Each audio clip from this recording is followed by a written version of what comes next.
பண்ணாத கொலைக்கு முனியா பயப்படுத்துறானா? ஆமாண்ணே, நான் அவ கூட இருந்ததை போட்டோ எடுத்து வச்சிருக்கானுங்க. அது மட்டும் இல்லாம அவ செத்து கிடந்தப்போ முட்டாள்தனமா அவசரத்துல கத்திய வேற கையில தூக்கிட்டேன். அதையும் போட்டோ எடுத்து வச்சிருக்கானா? ஆமாண்ணே. டேய், அந்த ஒரு போட்டோ போதுமேடா உனக்கு கோர்ட்டுக்கும் ஜெயிலுக்கும் கூட்டு போறதுக்கு.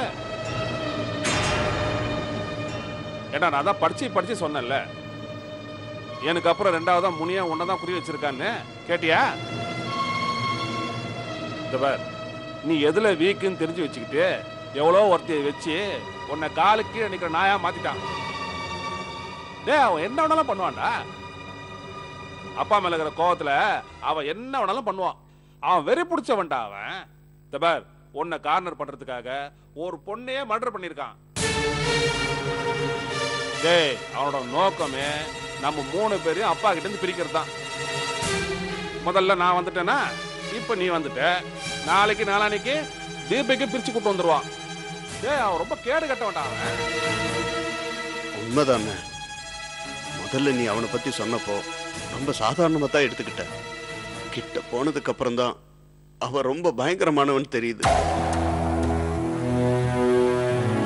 அண்ணே, கட்டின பொண்டாட்டி பெத்த புள்ள கூட இல்லாம, பாக்கெட்ல 10 பைசா கூட இல்லாம என்ன ஒரு அனாதை மாதிரி தெருவில் இறக்கி விட்டுருக்கான். டேய், இதுல நீ எவ்வளவோ மேல்றா.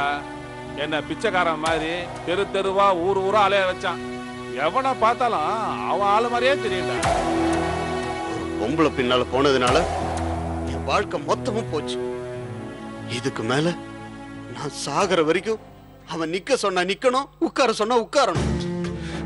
அவளை தொட்ட பாவத்துக்கு ஆயுசு முழுக்க அவனுக்கு அடிமையாவே இருக்கணும். இந்த புத்தி முதல்ல இருந்திருந்தா இந்த புலம்பல் புண்ணாக்கெல்லாம் எதுக்கு? நடுவுல நான் வேற அவனை பார்த்துட்டு எகிரிட்டு வந்துட்டேன். அதை பத்தி சொன்னாரு. உன் மேல அவருக்கு எந்த கோபமும் இல்லையா? உன்னை வரும்போது கூட்டு வர சொன்னாரு. யார? என்னையா? ஐயா வேணாம் சாமி, அவன் என் மேல கோவப்பட்டு என்னை வெட்டி போட்டாலும் சரி, இதுக்கு மேல நான் அவன்கிட்ட நெருக்கம் காட்டுறதா இல்ல. நாம நெருங்கி போனா அவன் அவங்க அண்ணனை கொலை பண்ணிட்டு அந்த படி நம்ம மேல போட்டாலும் போட்டுருவான்.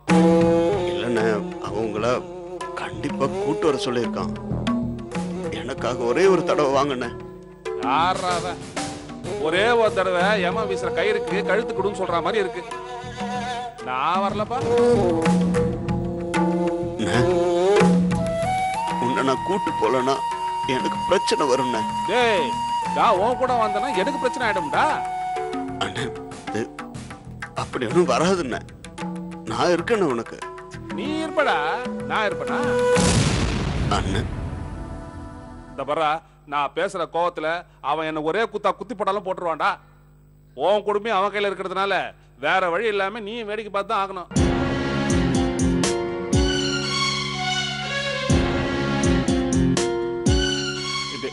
வசந்த், இது மாதிரிலாம் பார்த்து கண் கலங்கி என்ன உன் கூட கூட்டு போய் உங்க அண்ணி தாலிக்கு உல வச்சிராதரா. இல்லன்னு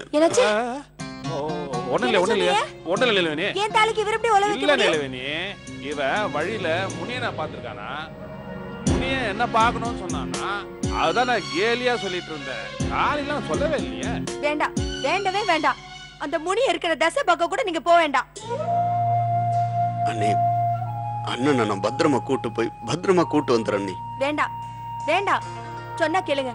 எதையோ விளையாட்டா செய்ய போய் கடைசியில என்ன என் பிள்ளையில நடுத்தருல நிக்க வச்சிடாதீங்க.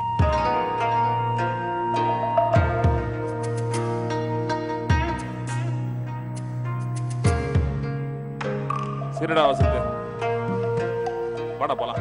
என்னங்க போக வேண்டாம் சொல்லிட்டே இருக்க, அப்பவும் போவேன்னு சொன்னா என்ன அர்த்தம்? எனக்கு ஒண்ணு ஆகாதுன்னு அர்த்தம். என் தம்பி எனக்கு பாதுகாப்பா இருப்பான்னு அர்த்தம். நீலவேணி, நீ தைரியமா இரு, நான் போய் சீக்கிரமா வந்துடுறேன். வாடா வசந்த். என்னங்க இருங்க வர. தம்பி, அந்த பொண்ணை பத்தியோ அந்த பொண்ணு செத்தது பத்தியோ அவகிட்ட உளறி வச்சிடாத. இல்லண்ணே, அதை பத்தி எதுவுமே நான் சொல்ல மாட்டேன். இந்த பாரு, நீ வீட்டு விட்டு வந்தது அவளுக்கு எதுவும் தெரிய வேண்டாம். நேரம் வரும்போது நானே பக்குவமா சொல்லிக்கிறேன். சரிண்ணே.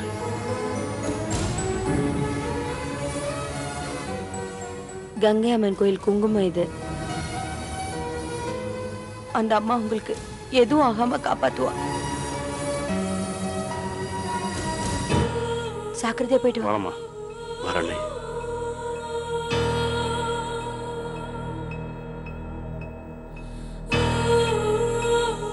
அம்மா தாயே, அவருக்கு எந்த குறையும் இல்லாம எதுவும் ஆகாம பாத்துக்கோ.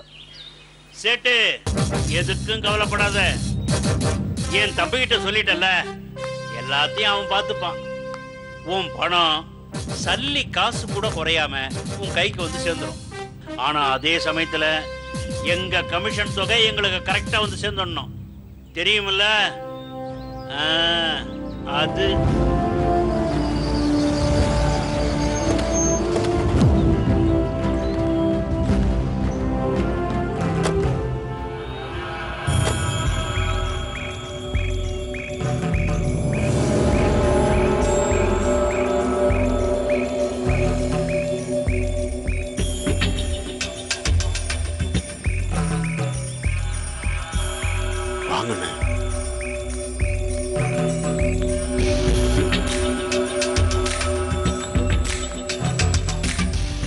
என்னப்பா தைரியசாலி, எப்படி இருக்க?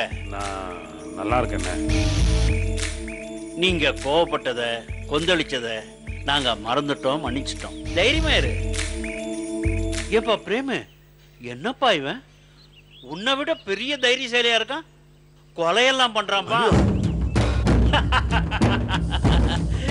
சும்மா சும்மா காமெடிக்கு சொன்னேன். ஏன்னா எங்க அப்பா அவங்கள பக்கத்துக்கிறதுக்காக எங்களை ஏங்க நிம்மதி இல்லாம ஆக்குறீங்க? வேற வழி? நீங்க பிரிஞ்சு வந்தாதான்ப்பா கங்காதரன் கத்துவான், கதறுவான். அத நாங்க பார்த்து ரசிக்க வேண்டாமா? தெரிஞ்சே முனியும் கூட மோதல வளர்த்ததுதான் அவரோட தப்பு. அந்த தப்புக்கு தண்டனை அனுபவிச்சுதான் ஆகணும். இங்க பார் பிரேம், முனிய உன்னோட 2வது தம்பி தீபக்கையும் அவன் பக்கம் இழுக்க பிளான் பண்ணிட்டான். அது ரொம்ப கஷ்டம்ண்ணே. அவன் அப்பா மேல ரொம்ப அஃபெக்ஷனா இருக்கிறவன். போப்பா, நீ வேற. தட்டுற விதத்துல தட்டினா எல்லாம் தானா கைக்கு வரும். வசந்த் எடுத்துக்கோ, பெரிய ஆக்ஷனா இருந்தா இப்ப எங்க பக்கம் வரலையா? ஆக்ஷனே நகர்ந்து வந்தப்ப அஃபெக்ஷன் வராதா? வரும், வர வைப்போம்.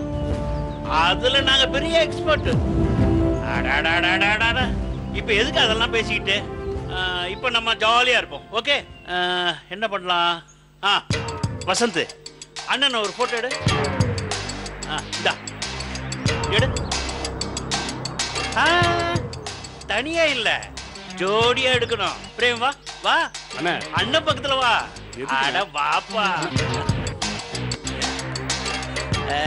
தம்பி வசந்த், நல்ல 4-5 ஆங்கிள் வளைச்சு வளைச்சு எடு. சும்மா நச்சுன்னு இருக்கணும். அட சிரி பிரேம், நல்ல சிரி. அட சிரிப்பா.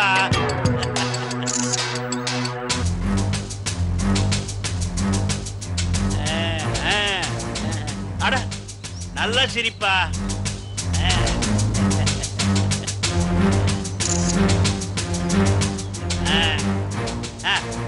இப்ப எடு, இப்ப எடு.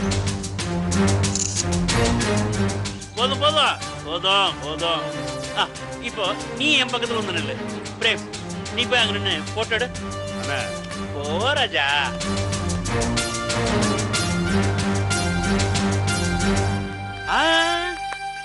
அண்ணன் ரைட்டு, தம்பி லெஃப்ட். இப்ப எடுப்பா. சிரிப்பா, நல்லா சிரி. எடு.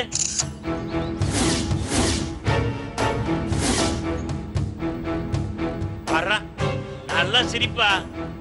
சரி,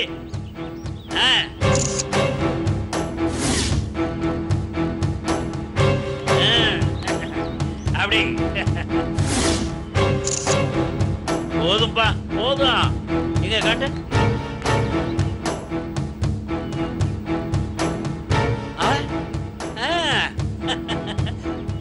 பிரமாதமா எடுத்திருக்கப்பா. ஏன் தம்பி, இந்த போட்டோவை பார்த்தா உங்க அப்பா சந்தோஷப்படுவார் இல்ல?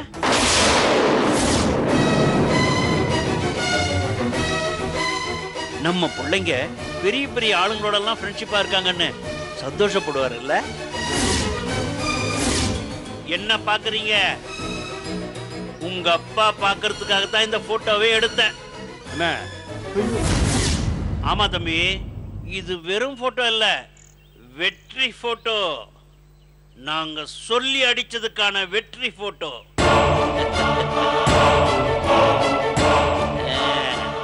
இங்க வாப்பா. நீங்க 2 பேரும் எங்க தம்பிங்க இல்ல, எங்க தளபதிங்க.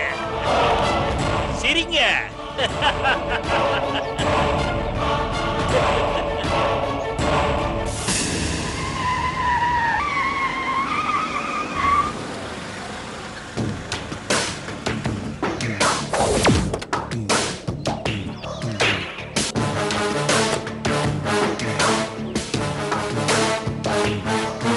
தெரியும் கங்காதரா, எனக்கு தெரியும். என்ன பார்த்ததும் நீ இறங்கி வருவன்னு எனக்கு நல்லாவே தெரியும். ஏன்னா உன்னோட 2வது விக்கெட்டும் எங்க காலில் வந்து விழுது. வேற வழியே கிடையாது, நீ இறங்கி வந்துதான் ஆகணும். நம்பல இல்ல? உன்னோட 2வது மகன் வீட்டு விட்டு போறான்னு நாங்க சொன்னதை நீ நம்பல இல்ல? இப்ப என்னாச்சு? நீ தூக்க வளர்த்த பிள்ளைங்க என்கிட்ட என்னமா இருக்குன்னு பாக்குறியா?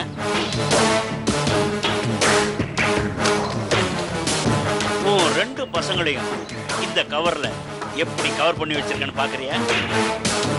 என் செல்லுல எடுத்த போட்டோவை உனக்காக பிரிண்ட் போட்டு கொண்டு வந்திருக்கேன், பாரு.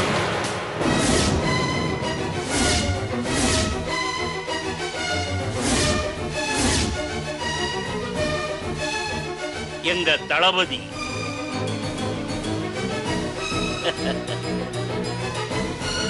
இதையும் பார்.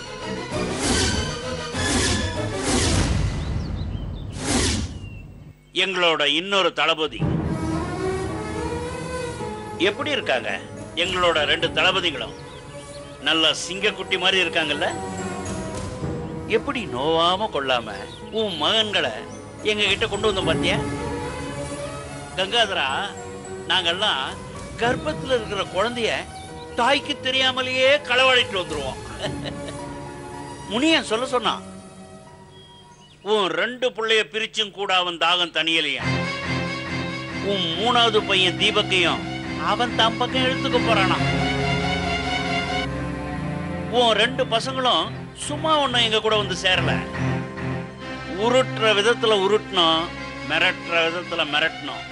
அதுக்கு பயந்துதான் உன் மகங்க 2 பேரும் என் காலே கதி, என் தம்பி காலே கதின்னு வந்து விழுந்திருக்காங்க.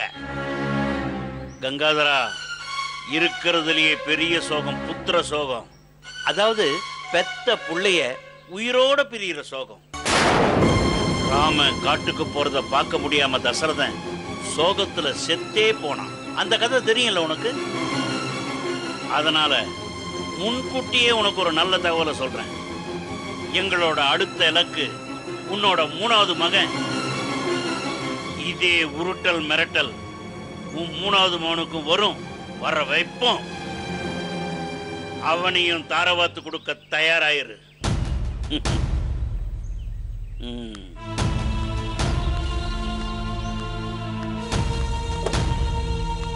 வண்டி எடு.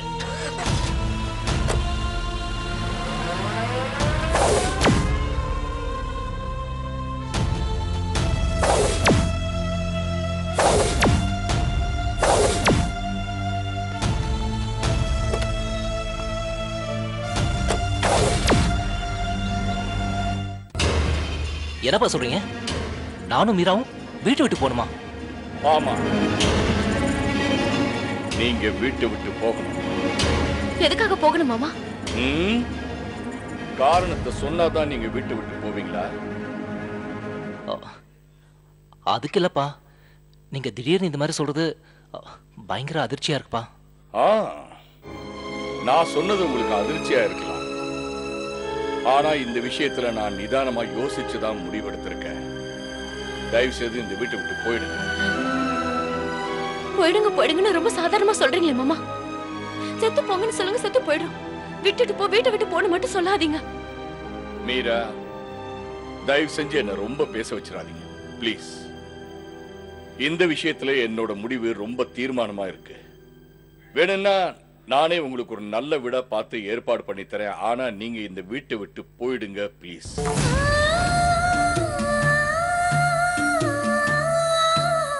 அந்த முனியன் உன்னோட 3வது மகனையும் உங்ககிட்ட இருந்து பிரிப்பேன்னு சவால் விட்டுருக்கான்.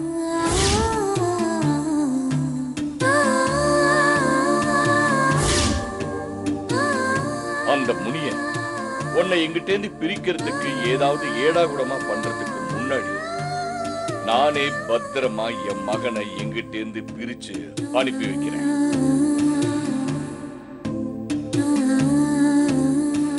நீங்க எங்க இருந்தாலும் நல்லா இருக்கணும், அதுதான் எனக்கு வேணும்.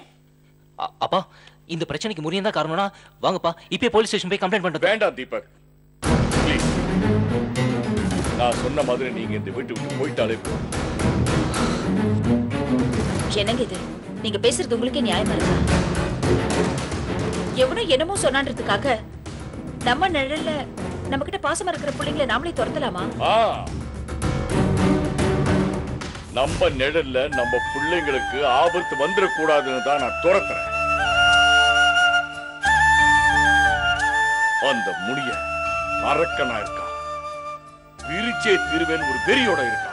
அப்பா அதெல்லாம் ஒண்ணும் நடக்காதுப்பா, நான் பாத்துக்கிறேன்ப்பா. இதை விட வீராப்பா பேசணும் தான் அந்த வசந்த். ஆனா இன்னைக்கு அந்த முனியனோட காலே கதின்னு இருக்கா.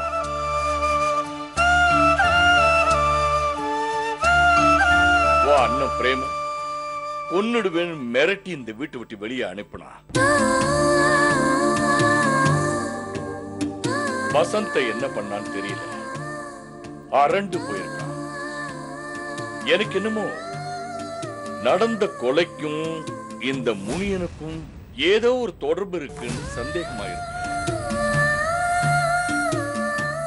உன்னை இந்த கொலையில மாட்டி வச்சிருவேன்னு அந்த வசந்த மிரட்டி அவன் கைக்குள்ள வச்சிருக்கானோன்னு எனக்கு டவுட்டா இருக்கா? இருந்தா சொல்லுங்க, உடனே போலீஸ்க்கு போயிடலாம். போலீஸ் கிட்ட சொல்லி இந்த கோணத்துல முனியனை விசாரிக்க சொல்லலாம். இது பாருங்க, இந்த நிமிஷம் வரைக்கும் இந்த கேஸ் கணத்துல போட்ட கல்லு மாதிரி தான் இருக்கு. துர்கா, வெறும் சந்தேகத்தை வச்சுக்கிட்டு நாம போலீஸ் ஸ்டேஷனுக்கு போறது முட்டாள்தனம். அதே மாதிரி வெறும் வார்த்தையை நம்பி இவங்க 2 பேரும் வெளியில போன்னு சொல்றது எந்த விதத்துல நியாயம்? அவங்க 2 பேரையும் பாருங்க, பாவுங்க. நல்லதும் கெட்டதும் நாம தானே நம்பி இருக்கிற இவங்களை கண்ணுக்கு தெரியாம எங்கேயோ போன்னு சொல்றது உங்களுக்கு வேதனையே இல்லையா?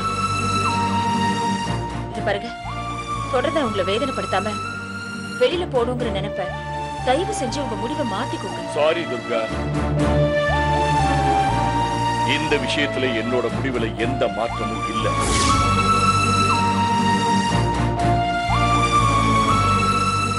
அவங்க வேற வீடு பார்த்துக்கிட்டு தான் போகணும்.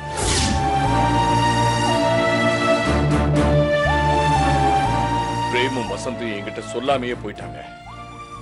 நான் கெஞ்சி கேட்டும் என் வார்த்தைக்கு அவங்க மதிப்பு கொடுக்கவே இல்லை.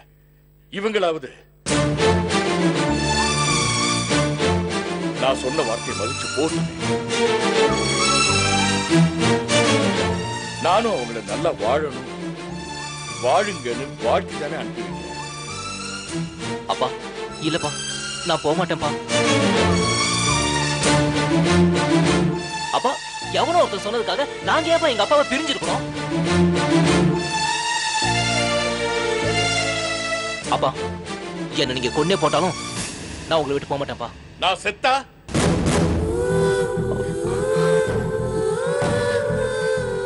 இந்த விட்டு விட்டு போயிடுவியா? அப்பா சொல்லு, நான் செத்தா இந்த விட்டு விட்டு போயிடுவியா? அப்பா அப்பா என்னப்பா ஏப்பா இந்த மாதிரிலாம் பேசுறீங்க? நீ அப்படி பேச வைக்கிற எனக்கு வேற வழி தெரியலப்பா.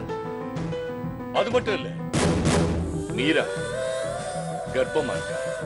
அந்த முனிய என் மேல இருக்கிற கோபத்துல அந்த கர்ப்பத்துக்கு ஏதாவது பண்ணிட்டானா? அதுக்கப்புறம் நான் என்னால உயிரோடு இருக்க முடியாது. அது மட்டும் இல்ல தீபக், சாமியார் சொன்ன வார்த்தை எப்போதுமே என்ன சுத்தி சுத்தி வருது.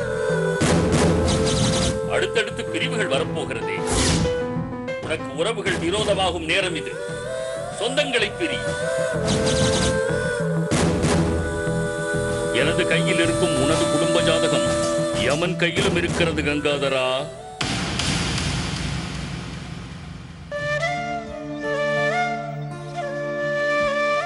நீங்க இந்த வீட்டுல இருந்தா தானே சாவு வரும்.